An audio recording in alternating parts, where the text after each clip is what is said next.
My name is Bill Musson. I am an engineer with ServiceNow. I work in the IT operations management space across the DoD and Intel communities. And I get to talk about something that 5 years ago, nobody would have really cared a ton about. But in the last month or so, there's been a lot of activity in this space that is starting to make operational technology something that people are being very concerned about. I was going to put together a number of slides on current events and things that have happened with operational technology and attacks that have happened in the space. And when I got to 20, I just realized, you know what, I don't have enough space in my slides to do that. Suffice to say, I will be talking about operational technology and how we should be looking at understanding it a little bit better. Now, everything that I'm talking about here, I may talk about some future things, so this is just my get out of jail free slide. And basically, I'm going to talk a little bit about the challenges that we are seeing with operational technology, and I'll level set too. How many people understand what operational technology is versus information technology? Okay, got a few. So that's part of the problem too. Traditionally, operational technology has been around for many, many, many years. I used to be the network security officer down here at Pearl Harbor with a gentleman by the name of Mike Dwyer many years ago. And one of my jobs was to write up the 600-page document called an SSAA. That kind of tells you how old I am.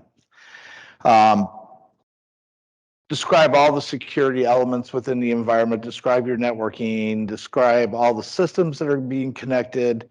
And I got the wonderful job of finding all of the SCADA systems and industrial control systems that Pearl Harbor had. And it was a challenge, to say the least, when you go into an office and you talk to somebody that's in IT and they're like, yeah, I think we got some of those. Go talk to what's his name back there in the corner. You know, he runs OT. We don't like to talk to him. So basically, you had these systems that IT would build out a network and say, this is your network. You're not going to touch our network. Go do whatever you want to do, but don't call us. And then, so you would go talk to the gentleman. He's like, well, I think we've got these things. I just know that, you know, if something breaks, somebody eventually calls me and I go out and try and find it and I fix it. That's the problem, because when your operational technology fails you, in many ways, if you don't understand what the implication of that failure is, it could be catastrophic. I will bring up one thing that did happen. It was in the headlines a few weeks ago, and it was an attack against an operational technology system in Russia. Basically, they got into their gas pipelines and started messing with the pressure of the systems that were piping natural gas to their infrastructure, to the point where they were able to burst their pipes and cause massive fires.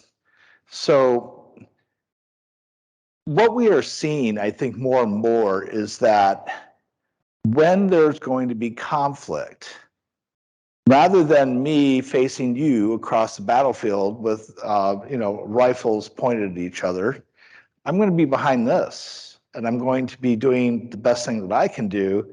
And I probably will have a greater effect on my enemy, or they will have a greater effect on me just by putting some commands into a keyboard. So it's very important for us to understand the environment and then how to not only figure out what we have, get that visibility that most of us don't see, but how are we securing it? How are we understanding when there's vulnerabilities and how we're going to repair these things? And then additionally, how are we going to upgrade technology that's 60 years old. I guarantee that there's sensors out there right now that are older than anybody in this room. And ideally, the individuals that were responsible for looking at this don't know what they have. They don't know what it's going to cost for them to actually upgrade it. They don't know what the path is for that upgrade. And so we need to figure out a way of being able to do this. A little bit of facts here. Again, it doesn't look like it's going to be a fun area for us to think about, but operational technology hits across a lot of different things. You might think about sensors, right? You go to your house, you turn your thermostat, the temperature gets to a certain point, it recognizes that, starts heating or cooling your abode. But in our environments, they're taking care of things like fuel flow or HVAC to your data centers or other types of very critical infrastructure in your environment. And we have to make sure that we understand what do we have and what's the implication if something is going to go down or we're going to do a repair on a specific node or a specific device that might take out a number of the different systems by being down for a certain period of time. Now, the three areas that I think, and frankly, I would agree with that we have problems with, knowing what we have out there. If you go talk to any of the folks that are responsible for your operational technology environments and ask them, do you know where everything is? The answer that you're going to get most of the time is, I think so. I've got a spreadsheet. My spreadsheet's going to tell me everything I need to know. How do they handle situations where something has happened and they need to go out and respond to it? They need to go out and fix it. Do they even know that the system is down? And most of the time they'll tell you, until somebody calls me, I have no idea. And then finally, of course, how do we make sure that we're securing those environments? Now, from our standpoint at ServiceNow, we have been really investing a lot of time in the operational technology arena. And you would think, how does a cloud platform perform things that are going to help me in the operational environment? So we're looking at understanding by bringing in visibility, by discovering devices in the environment. Now, if you understand, I mentioned IT, which is your traditional servers, your routers, your switches. Those are all very simply discovered in your environments using traditional TCP/IP methodologies to identify those systems. Operational technology sensors operate in a different paradigm, a different protocol, if you will. They're using things like Modbus or RPI bus. These are things that most of us don't even run into when we're in IT tech. So what ServiceNow is doing is partnering with third-party organizations, third-party tool sets, if you will, that do that passive understanding at the lower levels of the operational technology environments. It's referred to as a Purdue level. It's basically 5 levels of understanding of how an environment would be put together. So levels 0, 1, 2, and 3 are the areas in which operational technology devices operate and are basically running protocols that are not visible to a traditional scanner, for example. Anything above that is where your servers, your human machine interface devices, maybe even your historians will reside. Everything else, the sensors, the programmable logical controllers, the robotics, the actuators, all those things operate at the lower levels. And so we need an ability to be able to discover those. Most organizations do not want you actively scanning They're operational technology devices. And if you equate that to a medical look at these type of devices, it's kind of like your heart monitor, right? It's actually a sensor, right? It's trying to determine how fast your heart is beating and your EKGs and things like that. And it would be a bad day for you if you were having open heart surgery and somebody kicked off a scan and knocked those devices offline. Well, think of the same thing with operational technology in an industrial environment. We don't want to knock them offline either. So you need a passive methodology to actually be able to understand what you have. That's where a lot of players in the past, you would consider them to be very small companies. They did that one little thing, and that's all they did. But now you're starting to see companies like Dragos or Nozumi or Clarity or even Microsoft. They're now seeing that there are so many of these devices out in the world that there's an opportunity for them to not only understand the problem, but also, of course, make a great business case for what they want to do. We're partnering with those organizations to provide an ability for them to send the information that they discover into ServiceNow's configuration management database, tie that to the IT information that we can discover, and then give the operators the visibility as to what they have in their environment. Additionally, these companies are doing research into vulnerabilities that are apparent in the devices. So we're able to intake that vulnerability information into ServiceNow and identify that against the devices so that you have a clear picture of that device has got a vulnerability, we need to go do something about it. And then finally, the other area is what I like to call the upgrade path, right? Most organizations don't know if I've got device X.1, what's the upgrade path now 30 years later from that device? Is it X.2? Is it X.10? Being able to understand the device maker's intent on being able to upgrade those is also very, very important. Ideally, understanding not only what the upgrade path is, but how much is that going to cost? How are you going to plan that out? I was having a conversation with a gentleman in the Army who said, basically, I've got 400,000 of these things out there that I need to figure out how I'm going to upgrade. I don't know what it's going to cost. I don't know what I have. And even if I did, I wouldn't know how to actually palm that out. So ideally, what ServiceNow is bringing to the table is bringing in all this information into the configuration management database that we have and providing that ability to use our capabilities to get those answers.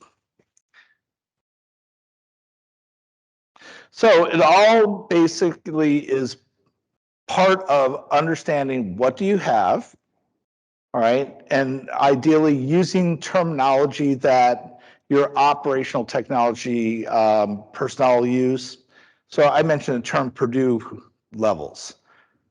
No one outside of operational technology actually speaks like that, right? So we try to make it understandable so that the operators can understand what we're trying to do in their language.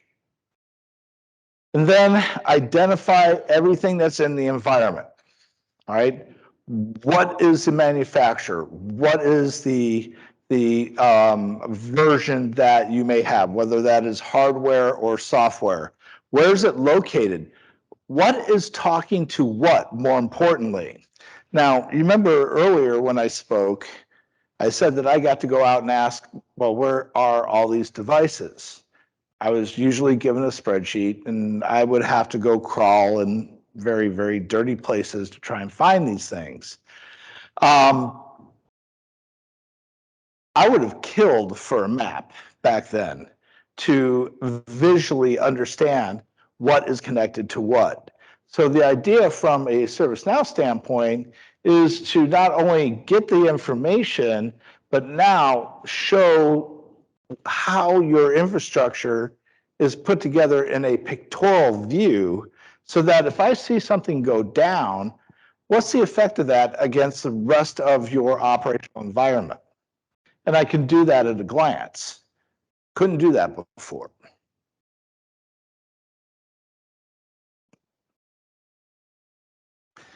Additionally, understanding what vulnerabilities do we have? And can I apply the vulnerabilities that are being reported on daily against the devices that I have, right? Again, I said that there's been 20 different types of vulnerabilities and attacks discovered in the last few weeks.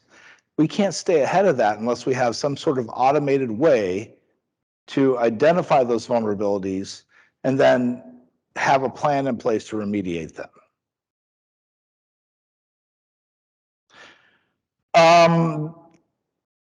The one thing that I think that ServiceNow brings to the table more than anything else, and this really kind of dovetails into what Alex was talking about, was our capability to build workflows based off of the ideas that our personnel have to make things better.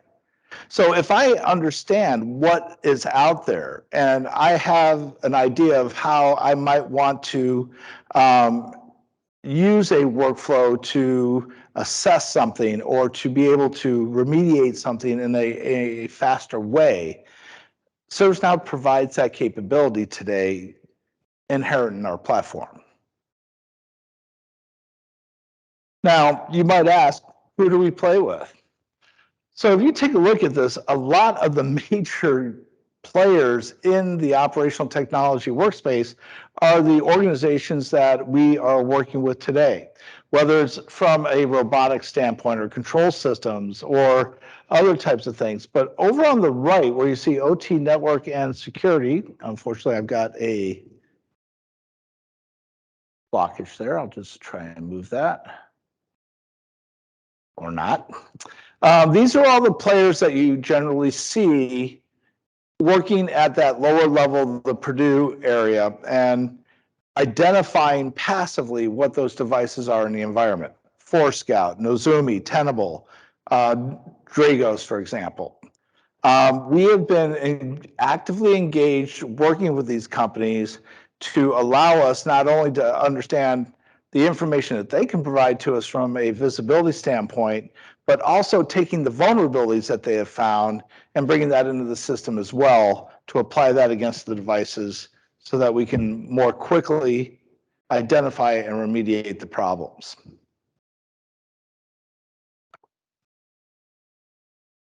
All right. So let's just go ahead and I think that what I'd like to do is just show you a couple of things that, and I'm trying to stay on time for everybody. I'm going to go directly into what it looks like inside of our system.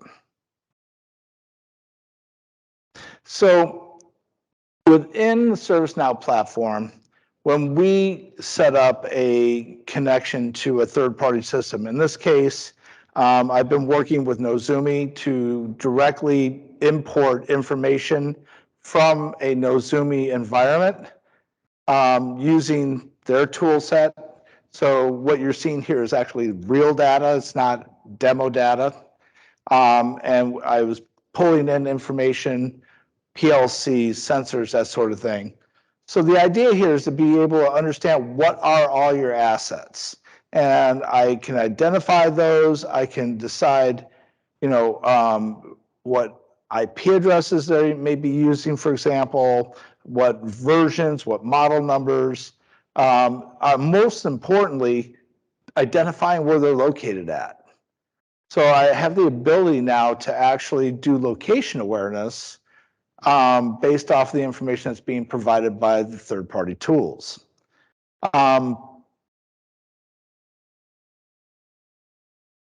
Remember I said that it's important for us to actually be able to report and notify. So I want to understand, what do I have? I can look at things at a glance. I can drill down into any one of these and understand exactly what is at a particular site. I can drill into one of these, for example, and be able to understand how is this configured? Who made it? What version number? What firmware are you running? And then ideally, and this is the part that I would have killed for, show me how it's all put together in a pictorial view. So if this PLC that I just hit goes down, I know it's going to affect this entire structure here as being something that I've got to be worried about. Or if any one of these specific areas goes down, I can quickly understand the implications of, okay, I'm going to do some remediation on this HMI. Well, then that HMI is going to affect these programmable logical controllers or these sensors.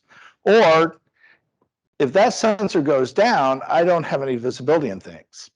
So the whole idea here is to have a program in place to identify what you have, be able to remediate that based off the vulnerabilities that you see, and then have a plan of action to be able to figure out how I'm going to upgrade. Yes, sir. We're going to find some.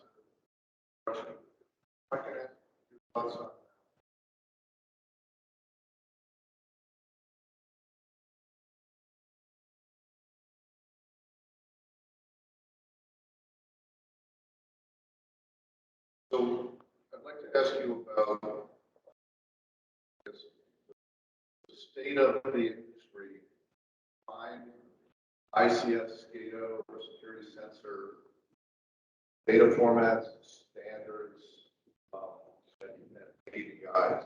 So ideally, you would want this enterprise to be able to auto-discover pretty much every data element, every essential element of information flashed on the screen. That doesn't have bells and cubicles. That's tough, man.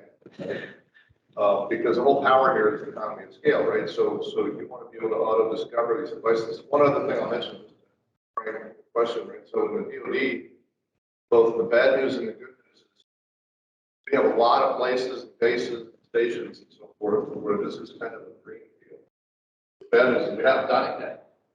Good news is do decide to do it and invest in it.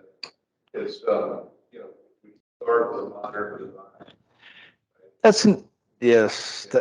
So I guess the last part of the question is: is there like some enterprise engineering consortium that brings mother of all data standards, API standards for this? It's a very good question, sir. There are standards out there today, but they exist more in the commercial world than in the, shall we say, the DoD space. Even within the Navy, you have something called mosaics. And if you look at mosaics at a high level, it is a research tool, if I would like to put it this way, where you've got 20 or 25 different vendors that have tried to come together to work as a team to provide capability to the Navy. They've reached out and have realized that I have all of these different players here that don't talk to one another. They all have their one little niche. And they're trying to figure out, well, how do I put all this information together into a single location, a single source of truth, if you will, to be able to, make everybody play nicer in the sandbox. That's not here yet, unfortunately. I think that the industry itself it's growing very, very fast, and it's getting better, but there's no one nirvana yet. Right. Yeah, so what we are seeing is with the Federal Critical Infrastructure Program, there is, and NIST is kind of driving the standards there. But all these vendors we brought in have the ability to discover basically multiple protocols. And when you saw the picture that Bill showed briefly leveraging Service Graph Connector, that enables us to ETL that up into a common format into the CMDB so we can drive workflows. But that discovery is automated. So you could schedule it, but then if we see an incident, we can drive and push a discovery to validate that incident. So if you get a trap, for example, we can go back and poll it and say, okay, is this accurate at the endpoint device?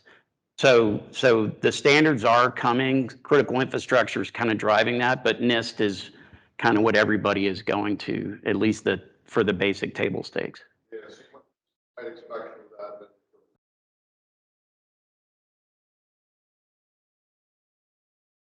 Yep.